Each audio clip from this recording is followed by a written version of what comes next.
Welcome to Chillin' 101. We hope this video helps. In this video, I will explain how to change a Nissan Sentra brake light bulb. First, open your trunk and locate the two plastic clips holding the tail light assembly in place. These are usually found on the inside edge of the light.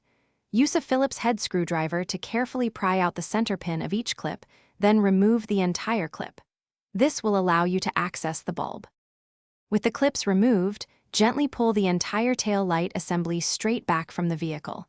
It might feel a bit snug, but it will come free. Once the assembly is out, locate the brake light bulb socket.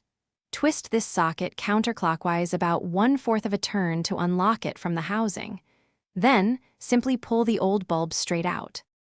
Now, take your new 7440 bulb and firmly insert it into the empty socket.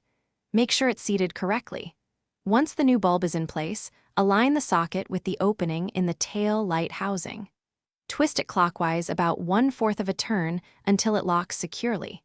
Before reassembling everything, have someone press the brake pedal to confirm the new light works. Finally, carefully push the entire tail light assembly back into its original position on the vehicle. Ensure it's flush with the body. Reinsert the two plastic clips you removed earlier, pushing the center pins in to secure them tightly.